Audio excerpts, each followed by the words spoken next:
Bom dia, queridos. Saúdo a todos com a graça, com a paz do nosso Senhor Jesus.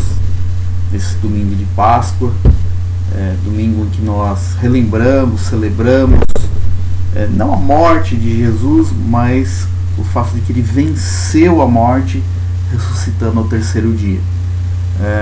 Nós daremos início em instantes à nossa aula, a aula que nós temos feito aqui semanalmente. E você que nos visita, não faz parte da nossa igreja, está nos assistindo. Se você ainda não fez, clica aí no joinha, se inscreve no nosso canal para se manter atualizado do que a gente vai publicando aqui. Agradeço a todos que assistiram o nosso culto no domingo passado, que era para ter sido um culto de Santa Ceia, mas como nós não podíamos estar juntos, nós fizemos um culto bem interessante aí, foi muito bom. Eu tive um bom retorno, né, uma boa repercussão aí, né, do culto, que foi um culto participativo, todos participaram mandando seus vídeos. Agradeço a cada um pela participação. Hoje novamente teremos um culto às 19 horas. Então você fica aí ligado, às 19 horas nós teremos novamente o nosso culto. Hoje um culto especial de Páscoa, tá bom? Então nós vamos fazer uma oração e vamos iniciar o nosso assunto de hoje. Senhor nosso Deus, nós agradecemos, Senhor, por mais esse dia, por mais esse domingo. Agradecemos especialmente por esse dia que relembramos o sacrifício do seu Filho na cruz, ó Pai, por cada um de nós, Senhor. Ó Pai, que através dessa aula, aqueles que nos visitam, que ainda não tiveram encontro contigo, com Jesus Cristo, com teu Filho, que estejam tendo esse contato com a palavra de Deus e tomando, Senhor, a sua decisão por entregar a sua vida ao nosso Senhor. Ó Pai, nós rogamos também pedindo pela proteção de cada um, Senhor, diante desta pandemia que enfrentamos atualmente, ó Pai. Ó Senhor, que nós rogamos agradecidos em nome de Jesus. Amém. Bem, queridos, hoje o assunto tem muito a ver com o assunto da semana passada. O título do nosso assunto hoje lembrando que essas nossas aulas, essas aulas que a gente intitula Pensando Biblicamente, da série Pensando Biblicamente, mais especificamente Polêmicas na Igreja, está baseado nesse livro, Estou aqui apenas indicando o livro, É um livro muito bom, um livro no qual estão baseadas essas aulas que a gente está tendo aqui. Nem todo o material que vocês vão ver aqui está no livro, e nem tudo que está no livro está aqui na aula, mas a gente se baseia no livro. Quem lê o livro vai ver que a gente acrescenta algumas coisas a mais, e alguns detalhes também, por outro lado, também só estão no livro. Então o título da nossa meditação de hoje é A Provável Causa de Nossos Problemas, capítulo 12 do livro, e essa é a nossa aula, que eu chamo de aula 7A. Então, na aula passada, só relembrando, o que a gente viu na aula passada? Na aula passada, nós nos perguntamos: vale tudo para pregar o Evangelho? Vale tudo para falar de Jesus? Vale de tudo? Todos os meios valem a pena? Todos os meios são válidos? Os fins justificam os meios? E nós vimos que não. E se você ainda não viu, dá uma visitada lá no nosso canal, você vai ver a aula passada. Você vai ver que tem muito a ver, ela se conecta com essa aula de hoje. Então a gente viu essa questão dos fins justificar os meios quando se trata de falar de Jesus. Vale todos os meios? Então a gente viu lá, chegamos à conclusão, se você acompanhou cada versículo, e que nós analisamos com calma, chegou à conclusão comigo que não. E a aula de hoje faz a seguinte pergunta, né? Por que as pessoas que se dizem cristãs são capazes de espalhar mentiras? Não são todas, né? Mas por que existem pessoas que se dizem cristãs que são capazes de espalhar mentiras, agredir irmãos, levantar calúnias, falsear a verdade, espalhar a discórdia, viver na prática da imoralidade, deixar-se envolver pelo ódio, pelo amor ao dinheiro e ao poder, sem jamais demonstrar o mínimo arrependimento ou mesmo tristeza por seus atos, mesmo após anos nestas práticas? Então, a nossa pergunta é no sentido de que por que pessoas que há tantos anos se dizem cristãos, se dizem crentes, evangélicos, se caracterizam por algumas práticas que não são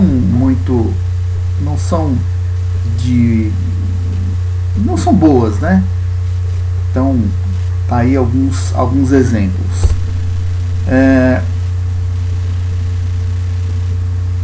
E aí nós vamos para uma outra pergunta que resume essa, que é o seguinte: é possível ser religioso e não conhecer a Deus?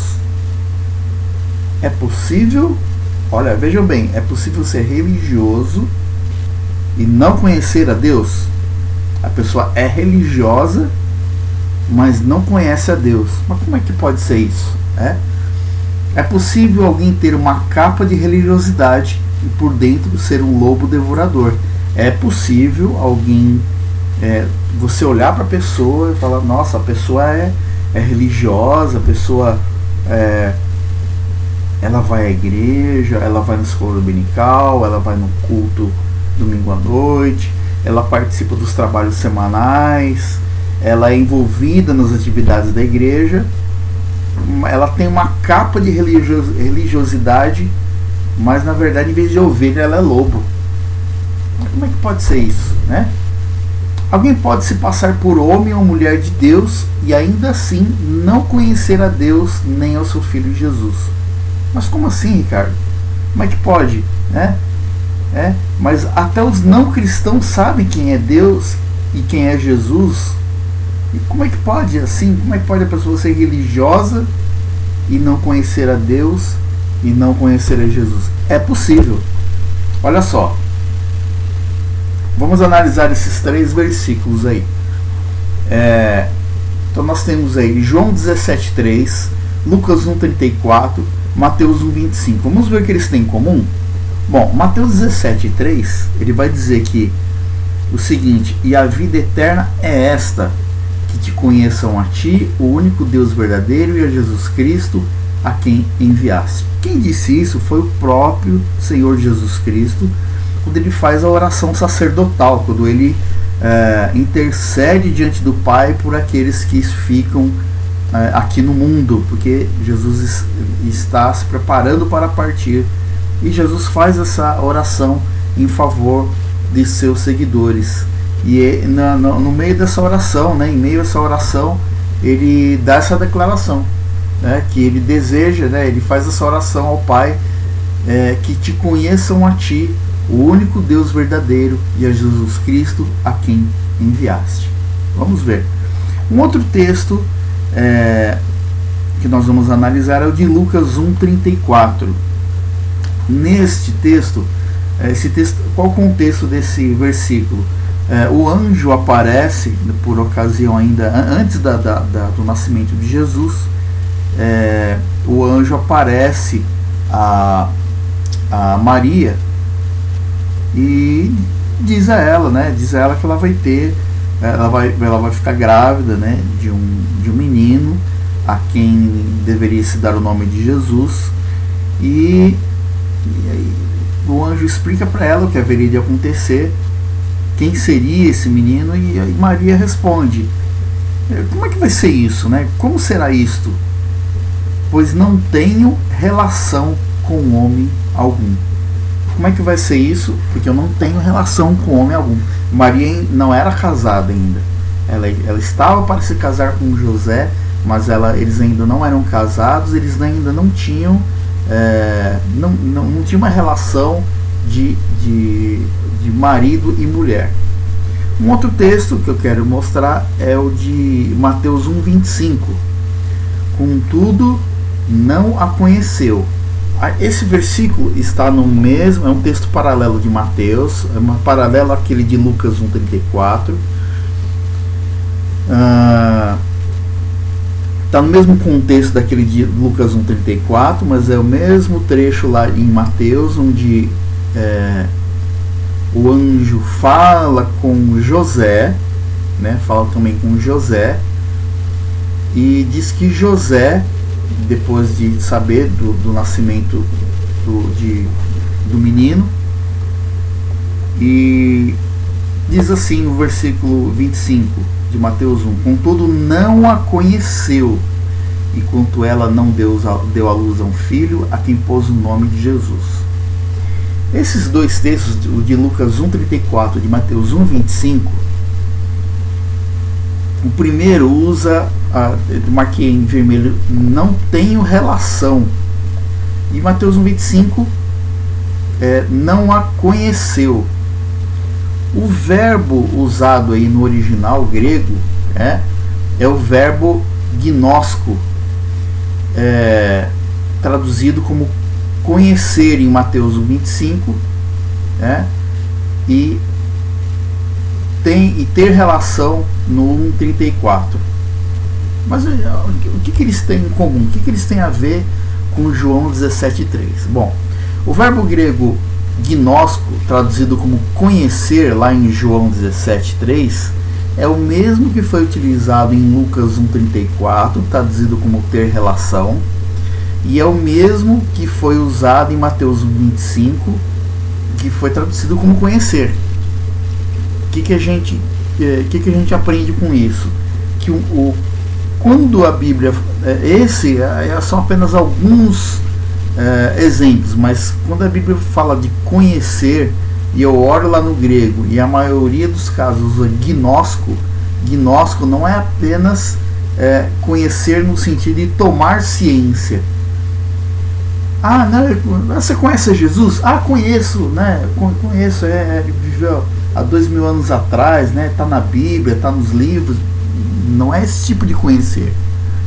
Mas veja que a mesma palavra é usada um sentido mais íntimo em Lucas 1:34 e em Mateus 1:25. Então, quando Jesus diz a vida eterna é essa, que te conheçam a ti, nós poderíamos traduzir como que tenham um relacionamento profundo contigo.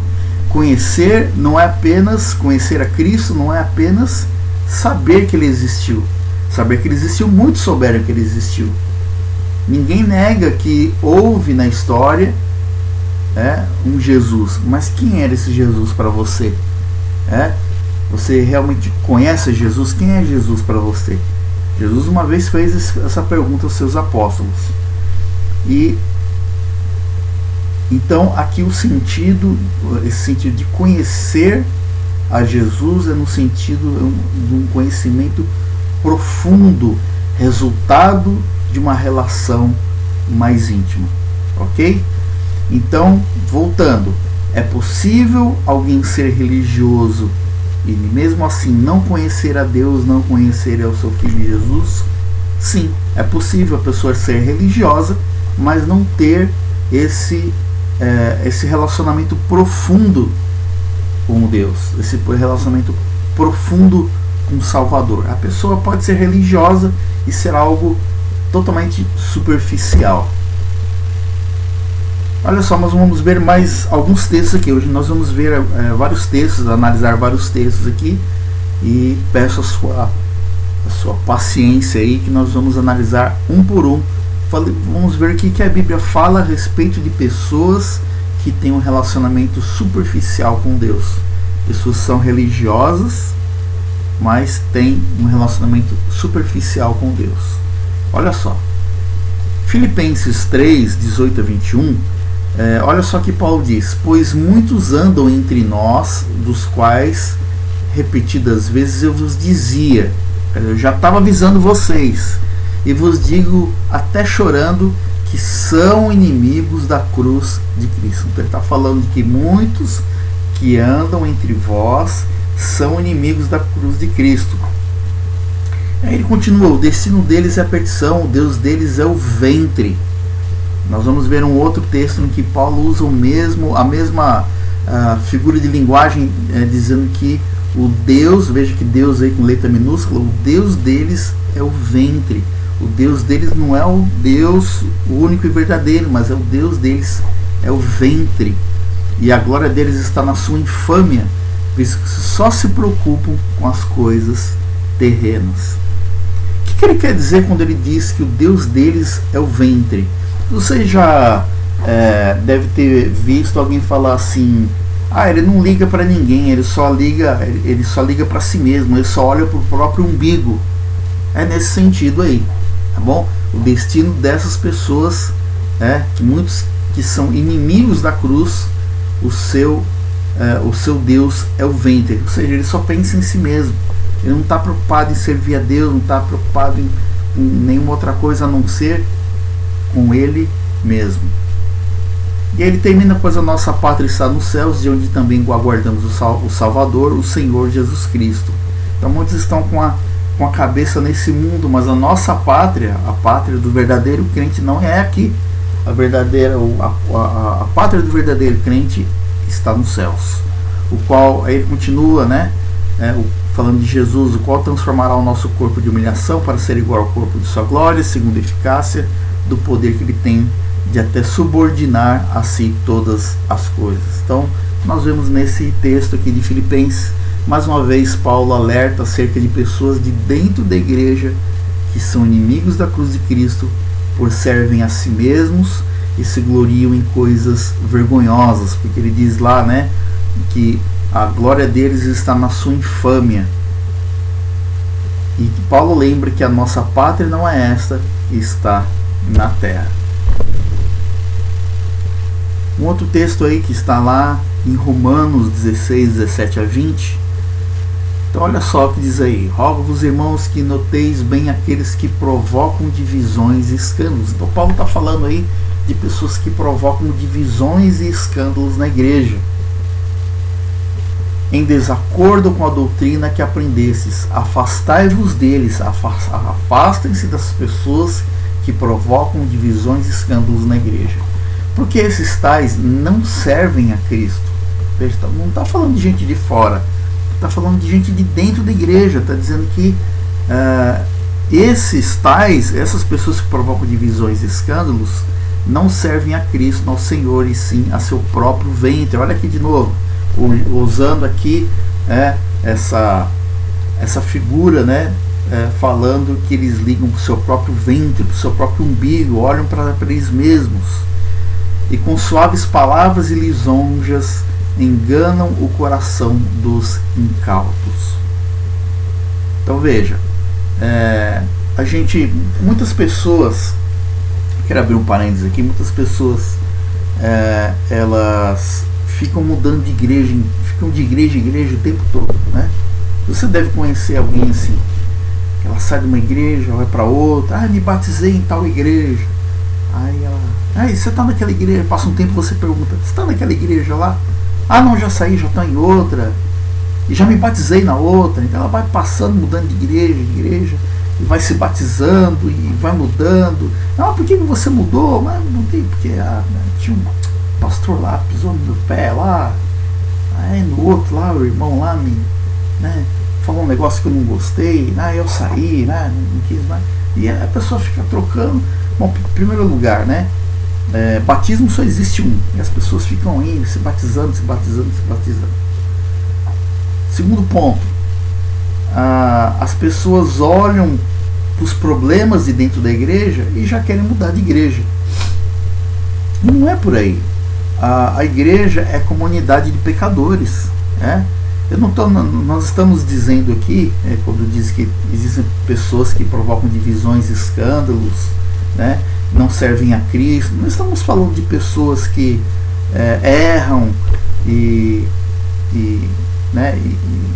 todos nós estamos sujeitos a errar, a fazer, a falar uma coisa na hora errada, a fazer uma coisa que não devia.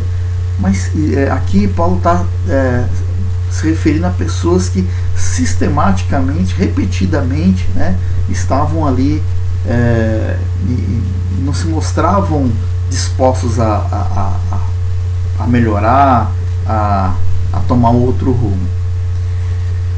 Continuando aí no 19, pois a vossa obediência é conhecida por todos, por isso me alegro a vosso respeito e quero que sejais sábios para o bem e simples para o mal. Vamos parar aí um instante. O que Paulo está querendo dizer com ser sábio para o bem e simples para o mal? Você deve conhecer alguém, ou às vezes você é essa pessoa que não perde uma piada, não é mesmo? É ligeiro para fazer uma piada, né? Então, rapidinho você não perde a oportunidade de fazer a piada. Você pensa rápido, né? E isso não é problema, não é defeito nenhum ter bom humor, mas tem gente que tem, além de ter um bom humor, tem um humor para coisas sujas, né? Então ele tem gente, você deve conhecer gente no seu trabalho que você falou uma coisa assim, ele já distorce, já faz uma piada suja em cima do que você falou, né? Uma coisa que você falou inocentemente, ele usa aquela palavra ali, né? Então a pessoa é ligeira, né? Então tem gente que é esperta para aquilo que não presta, não é assim? Mas Paulo está dizendo que nós devemos ser sábios para o bem, para aquilo que é bom. Nós devemos ser sábios para fazer e pensar naquilo que é bom. E devemos ser simples para o mal. O que é simples? Simples é o sentido de inocente. Nós devemos ser o contrário do que muitos no mundo são. Nós devemos ser inocentes para o mal, né? Tem gente que é ligeiro para o mal, né? Mas a gente tem que ser inocente para o mal e sábio para o bem.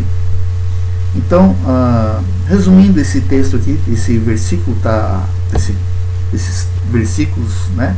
Esses 4 versículos estão mostrando que alguns irmãos não eram promotores da união e da edificação, porque serviam os seus próprios umbigos, os seus próprios interesses. O texto agora de 2 Coríntios 11, de 13 a 15, diz assim, porque os tais são falsos apóstolos. Está falando aí de gente que não prestava dentro da igreja, de gente que eram pessoas que eram falsos apóstolos, obreiros fraudulentos, transformando-se em apóstolos de Cristo. Te soa familiar isso, né? Pessoas que são falsos apóstolos, pessoas que se dizem apóstolos, pessoas fraudulentas, né? Que se dizem apóstolos de Cristo, né? Então, e não é de admirar, porque o próprio Satanás se transforma em anjo de luz. Não sou eu que estou falando. Paulo, né, está dizendo que não é de se admirar que o próprio Satanás se transforma em anjo de luz. Pesado isso, hein? Não é muito, pois, que os seus próprios ministros se transformem em ministros de justiça, e o fim deles será conforme as suas obras. Então, resumidamente, o que Paulo está dizendo aqui, que está falando aqui de que existem obreiros fraudulentos que se diziam apóstolos de Cristo, né? Isso é bem familiar, né? Hoje em dia nós ainda temos. Satanás engana infiltrado na igreja, na forma de coisas boas, né? Também falando que o que os fraudadores pregam, aquilo que eles falam, vai se voltar contra eles.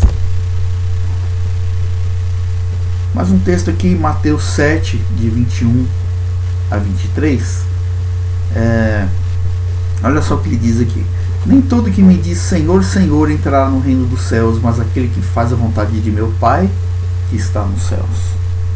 Então, Jesus está aqui falando que nem todo o que me diz Senhor, Senhor entrará no reino dos céus. Mas quem é que vai entrar no reino dos céus? Aquele que faz a vontade de meu Pai que está nos céus, né? Então isso foi dito numa ocasião em que perguntaram para Jesus se eram poucos os que iam entrar no reino dos céus. E aí Jesus dá essa resposta: muitos naquele dia hão de dizer-me, Senhor, Senhor, porventura não temos nós profetizado em teu nome, e em teu nome não expelimos demônios, e em teu nome não fizemos muitos milagres? Olha só, né? Você já não viu isso por aí, né? Muita gente se dizendo aí, em nome de Jesus aí, expelindo demônios, né?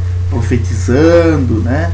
Fazendo supostos milagres, e pessoas que não tinham compromisso, não conheciam de verdade a Jesus, né? Então, olha só que Jesus responde: então lhes direi explicitamente, né? Explicitamente é o que a gente diz de dizer com todas as palavras: nunca vos conheci. Olha a palavra conheci aqui de novo, né?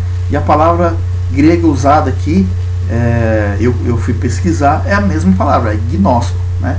Eu nunca vos conheci. É claro que Jesus, como Deus, ele conhece todas as pessoas, conhece o coração de todas as pessoas. Mas quando ele diz aqui nunca vos conheci, é naquele sentido lá que eu expliquei no começo. Nunca tive um relacionamento profundo com você. Que aí ele termina: apartai-vos de mim, os que praticais a iniquidade. Lucas 13, de 26 a 27. E alguém aqui lhe perguntou: Senhor, são aqui que ele pergunta, é feita a pergunta. E alguém lhe perguntou: Senhor, são poucos os que são salvos? Respondeu-lhes: esforçai-vos por entrar pela porta estreita, pois eu vos digo que muitos procurarão entrar e não poderão. Então alguém pergunta para ele: são poucos que são salvos? E ele responde: olha, se esforcem, porque a porta é estreita. Então já está respondendo aqui, né? Olha, a porta é estreita e muitos procurarão entrar e não poderão. Muitos vão tentar entrar e não poderão mais. Quando o dono da casa se tiver levantado e fechado a porta, e vós, do lado de fora, começardes a bater, dizendo: Senhor, abre-nos a porta, ele vos responderá: não sei de onde sois. Então direis: comíamos e bebíamos na tua presença, ensinávamos em nossas ruas. Então Jesus está dizendo que quando alguém fechar, quando essa porta, né, usando aqui a metáfora da porta estreita, quando essa porta for fechada e as pessoas do lado de fora que quiserem entrar, né, fora de tempo, quando não há mais, hoje há oportunidade, né? Hoje há oportunidade. Se você ainda não aceitou Jesus como seu Senhor, você tem oportunidade de entrar por essa porta estreita. Mas se você perder essa oportunidade, essa porta se fechar e aí depois, né, fora de hora, você disser: Senhor, abre-nos a porta, então a resposta vai ser essa: não sei de onde sois. E aí você vai insistir, vai dizer: comíamos e bebíamos na tua presença e ensinava em nossas ruas. Olha só, mas ele vos dirá: não sei de onde vós sois. Ele vai repetir: apartai-vos de mim, vós todos os que praticais iniquidades. O que esse texto nos ensina? Que ir à igreja, participar dos trabalhos, ir à escola dominical, não garante a salvação, né? Então, apartai-vos de mim é o que o Senhor dirá àqueles que guardam relação superficial com Ele e amam as coisas do mundo. Então, da mesma forma que as pessoas ali podem dizer: comíamos, bebíamos na tua presença, pode dizer assim: mas eu ia na igreja, eu ia de manhã, eu ia à noite, eu ia nos trabalhos. Mas se você não tinha um compromisso genuíno com Deus, isso não vai adiantar nada, você vai ficar do lado de fora. Mateus 24, 5, e depois saltando para o 24, ele diz o seguinte: porque virão muitos em meu nome dizendo: eu sou o Cristo, e enganarão a muitos. né? Então tá falando que haverá um tempo em que viram muitos em nome de Jesus dizendo eu sou Cristo, e vão enganar a muitos, né? E saltando por 24 lá, ele repete, ele insiste e diz: porque surgirão falsos cristos e falsos profetas, operando grandes sinais e prodígios para enganar, se possível, os próprios eleitos, até aquelas pessoas que já são eleitas, pessoas que já, né, até aqueles que já são salvos, né, até esses serão momentaneamente enganados. Então Jesus também mencionou os falsos cristos e os falsos profetas que haveriam de aparecer entre os cristãos. Eles farão sinais e prodígios e enganarão a muitos, inclusive os próprios eleitos. 1 Coríntios 13, 1-3, ele diz o seguinte: ainda que eu fale as línguas dos homens, dos anjos, se não tiver amor, serei como bronze que soa ou como símbolo que retine, né? Então tem até vocês sabem do que eu estou falando, tem uma banda, né, que não existe mais, que até usou aí, né, essa declaração, né, como uma letra de música. Ainda que eu tenha o dom de profetizar e conheça todos os mistérios e toda a ciência, ainda que eu tenha tamanha fé a ponto de transportar montes, se não tiver amor, nada serei. E ainda que eu distribua todos os meus bens entre os pobres, e ainda que entregue o meu próprio corpo para ser queimado, se não tiver amor, nada disso me aproveitará. Então, só relembrando, né, quando Paulo escreve a carta aos Coríntios, Paulo se dirige a pessoas que se diziam espirituais, pessoas que se consideravam mais espirituais do que os outros. E aí Paulo, um dos textos em que Paulo responde a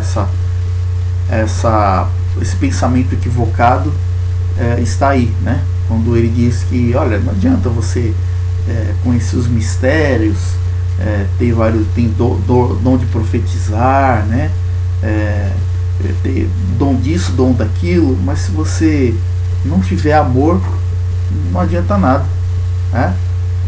Eu acrescento a isso, não está no livro, mas diz o amor é o dom supremo, e Jesus resumiu os mandamentos. Lá em Mateus 22, 34-40, os fariseus perguntam de uma forma maldosa para Jesus o que ele considerava o principal mandamento. Senhor, mestre, o que você considera aí o principal mandamento? E Jesus sabiamente, ao invés de ele escolher um dos mandamentos, ele resume tudo. Ele diz: olha, o primeiro grande mandamento é esse: ame a Deus.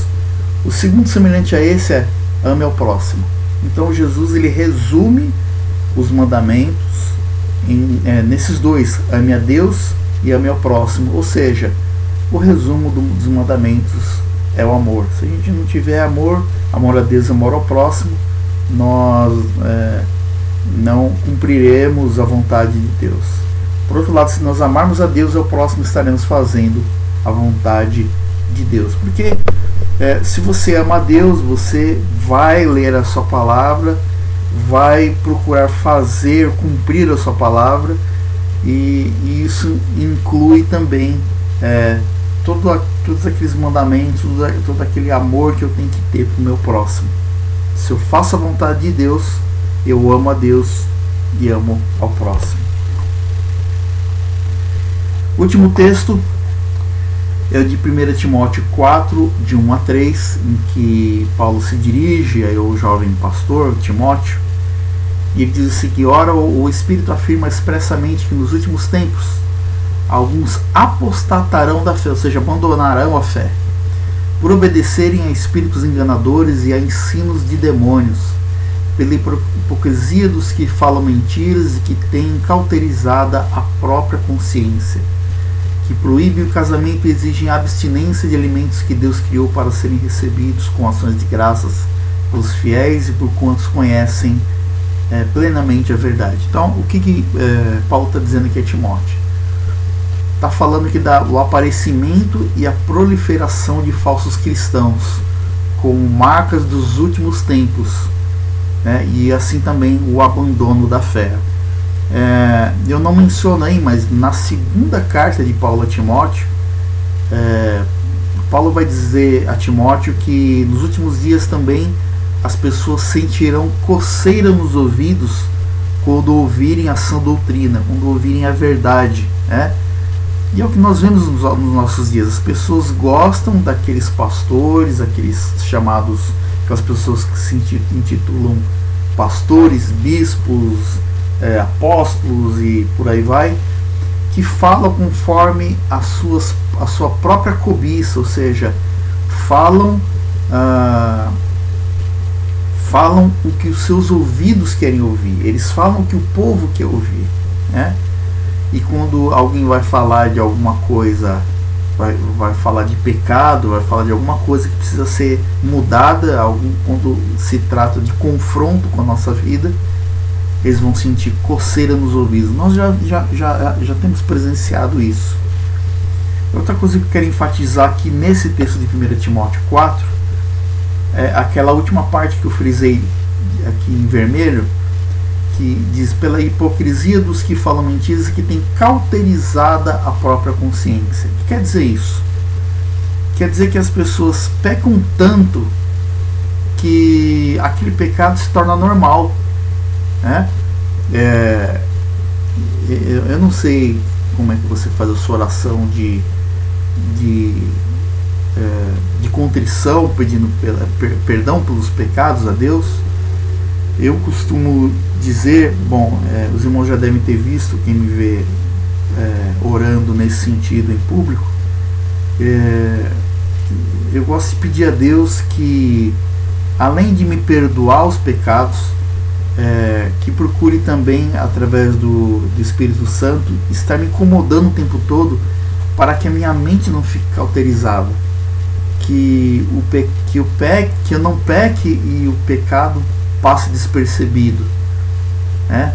Mas que o Espírito Santo esteja me acusando sempre que eu esteja fazendo algo contra a vontade de Deus, né?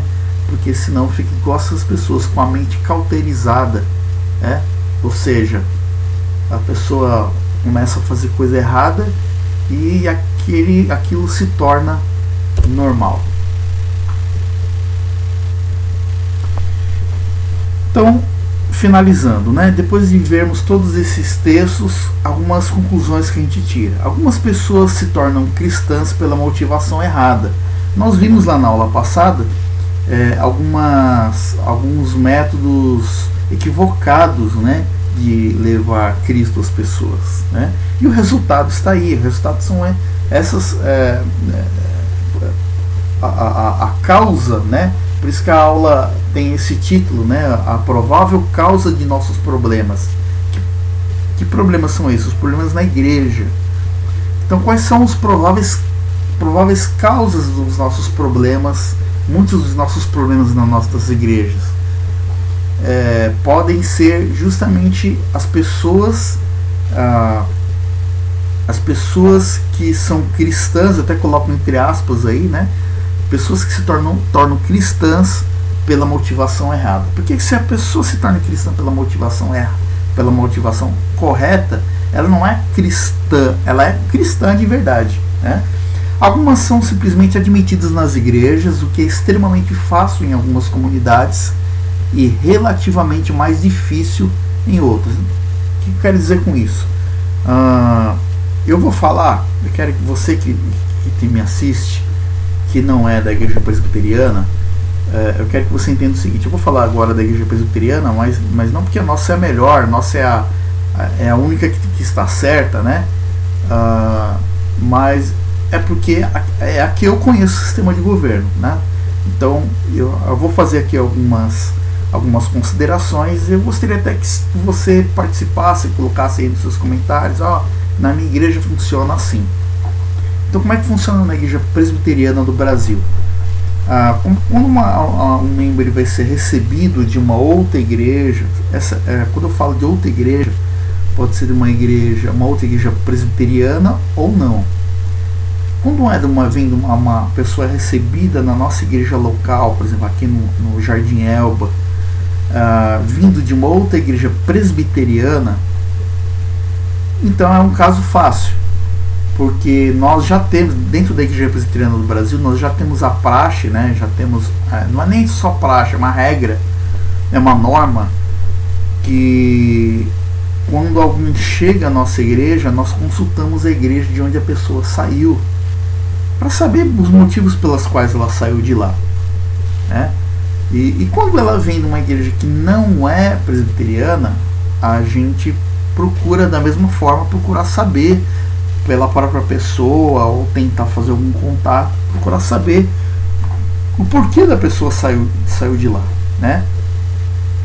Porque algumas pessoas saem da igreja, como eu já disse anteriormente, mudam de igreja como se muda de roupa, né?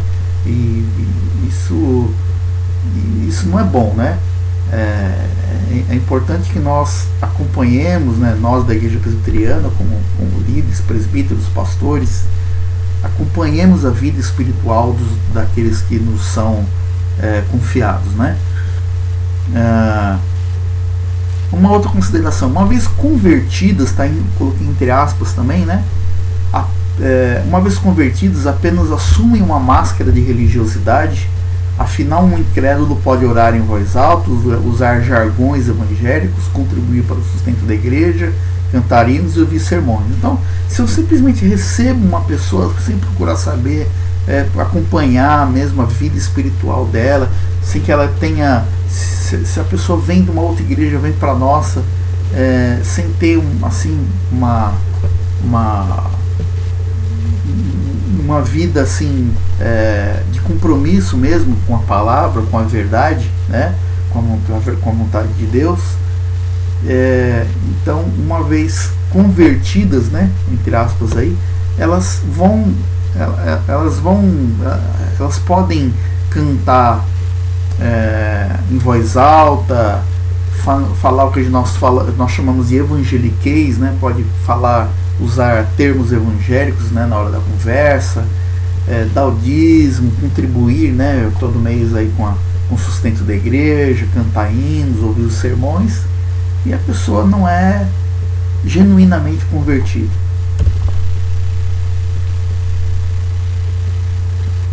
Alguns desses indivíduos, né, que se convertem por motivação equivocada, né, eles, em muitas igrejas, o que acontece? Elas são consagradas como em posições aí de liderança, né? Por exemplo, presbíteros, pastores, líderes, né? Líderes de células, que é muito comum. Em algumas igrejas isso ocorre com bastante facilidade. Então, em algumas pessoas, né, em algumas denominações, elas atingem uma posição de liderança muito rápido, né? E algumas pessoas se decepcionam quando vêm dessas igrejas saem dessas igrejas e vêm para a igreja presbiteriana do Brasil. Mais uma vez estou dizendo, estou apenas citando o que eu conheço, tá? Gostaria muito de conhecer, se você não é da IPB, gostaria muito que você comentasse: na minha igreja funciona assim. Então, em algumas igrejas isso ocorre com bastante facilidade, e as pessoas às vezes ficam decepcionadas porque saem dessas igrejas, vêm para a nossa. E só para dar um exemplo, na nossa denominação, para alguém se tornar pastor, por exemplo, né? Vou usar aqui o exemplo do pastor. Para alguém se tornar pastor, ela precisa ter no mínimo 3 anos como membro da nossa igreja. 3 anos ela deve ser membro da nossa igreja. Aí ela comunica o conselho e diz que ela quer se candidatar ao sagrado ministério. Então ela vai ser analisada pelo conselho da igreja e vai se tornar um aspirante. E ela vai ser analisada aí por 1 ou 2 anos, e depois ela vai ser encaminhada para o presbitério, né? O presbitério é um conjunto, para quem não sabe, é um conjunto de igrejas de uma determinada localidade. Então, o presbitério periodicamente se reúne durante o ano, e uma dessas reuniões, esse aspirante é encaminhado com toda uma documentação que tem que ser apresentada. Ela tem que já ir também se preparando e fazer os nossos seminários da Igreja Presbiteriana. Elas têm um vestibular, então a pessoa tem que demonstrar que ela tem o mínimo de conhecimento em português, inglês, Bíblia, a nossa doutrina, inglês, né? Bom, feito isso, ela é encaminhada ao presbitério. O presbitério analisa a documentação, entrevista o candidato, e aí ela passa de ser, ao invés de ser aspirante, ela passa a ser oficialmente candidato ao Sagrado Ministério, e é encaminhado para o seminário.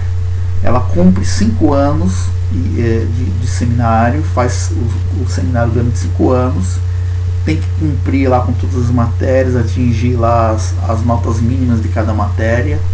Ao final, ela é novamente encaminhada ao presbitério, mostrando que ela terminou o curso e cumpriu o mínimo que o seminário exige para ser considerado aprovado no curso. E aí ela é encaminhada para um período que é chamado de período de licenciatura. Esse período de licenciatura ele é precedido da entrega de 2 trabalhos que vão ser analisados pelo presbitério. Sendo aprovado, aí o candidato passa de candidato seminarista, ele passa a ser licenciado. Então ele cumpre no mínimo 1 ano de licenciatura, como se fosse como se fosse circularmente um estágio. Cumprido esse 1 ano de licenciatura, ele novamente é encaminhado um pedido de ordenação. Ele entrega novamente os trabalhos, é sabatinado, é entrevistado, e sendo aprovado, é feita a sua ordenação, se houver igreja, né, disponível para ele pastorear. Então veja, contei toda essa história aqui para mostrar a diferença que existe, né, em muitas outras igrejas. Rapidamente aí você vai chegar a um posto de liderança, né, mas entendemos que um posto, como eu dei o exemplo do pastor, como vai ser um líder assim muito visado, que sobre ele vai recair muita responsabilidade, tem que seguir todos esses passos. Cedo ou tarde a natureza não regenerada se manifesta na forma de ódio, amor ao poder, dissimulação, arrogância, falsos ensinos, perseguição, intolerância, autoritarismo e autopromoção. Então é isso que vai acontecer com aquele que for que tiver ali seu cristianismo raso, não tiver uma profunda relação com Deus, e chegar rapidamente ao cargo de liderança. O resultado vai ser isso aí. Finalmente, para terminarmos, quero terminar aí com as frases que encerram esse capítulo do livro do Augustus Nicodemos. Então ele diz o seguinte: não podemos acusar de ninguém de não ser convertido, tomando por base atitudes erradas que porventura tenham praticado, pois admitimos que o verdadeiro crente é passível de errar. Então quando você vê alguém errando, né, quando você vê alguém cometendo os mesmos erros, não julgue ele. Nós não temos o direito de acusar e dizer que a pessoa não é convertida, né? Que a pessoa não é convertida. Nós não temos esse direito. Até mesmo, como diz o reverendo Nicodemos, admitimos que um verdadeiro crente é passível de errar. E digo mais, não somente é passível de errar, como também de ser perdoado, né? E dar a volta por cima, né? É possível que o crente, no seu processo de amadurecimento, ele consiga, uns mais rápido, outros mais devagar, e deixando velhos hábitos para trás, né? Mas o que ele está querendo dizer na verdade é o seguinte: o que ele está questionando é: será que a razão pela qual alguma dessas pessoas mantém tal conduta por anos a fio, sem arrependimento e mudança de vida, sem quebrantamento nem contrição sincera, não está no fato de sua natureza carecer de regeneração? Então ele não está dizendo que as pessoas que erram, que vivem errando, ele não está dizendo que nós devemos rotulá-las, dizer que elas não são convertidas, mas fica aí uma reflexão. Será que a razão pela qual muitas pessoas têm esses comportamentos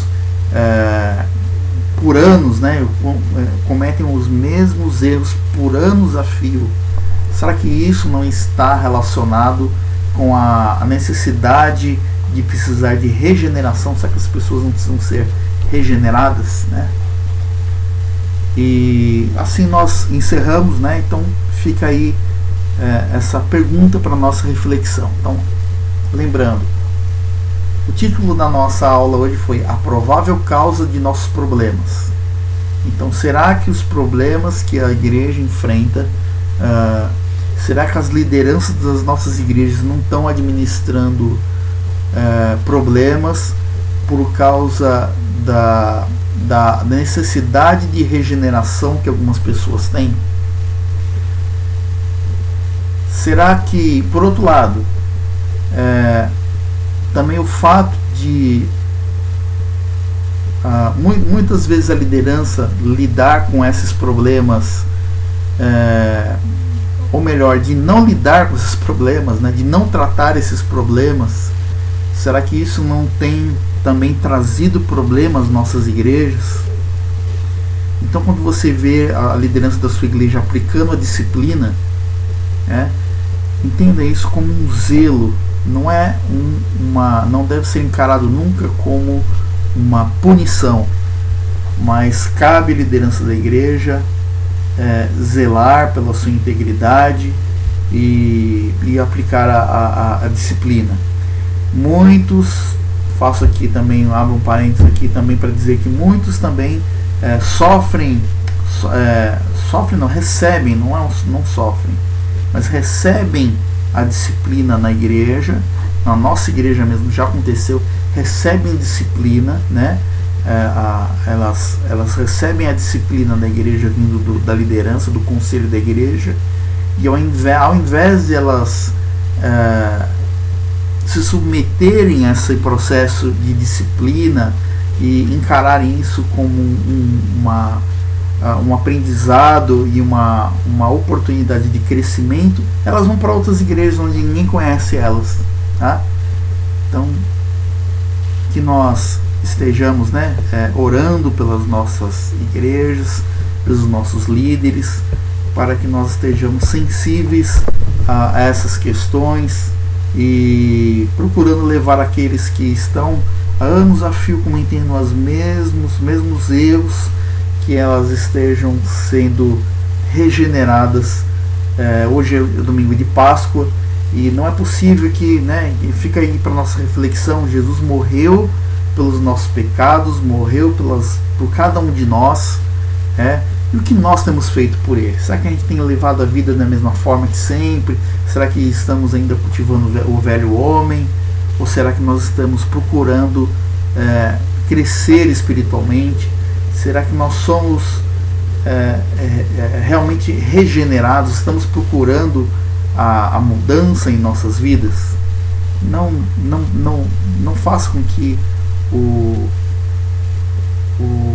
sacrifício que Jesus fez na cruz seja em vão na sua vida, Esteja mostrando que o sacrifício que meu Salvador fez pela minha vida foi eficaz, por isso tenho a minha vida regenerada.